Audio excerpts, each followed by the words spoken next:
Schnarchen. Welcher Haushalt könnte das nicht? Also wir können es, aber wir haben Hilfe gefunden. Wir haben eine ätherische Öl. Hier nehme ich bin der Schnarchler.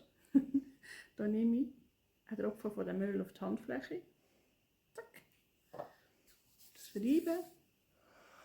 Also 5 Minuten, also 5, 10 Atemzüge nehmen.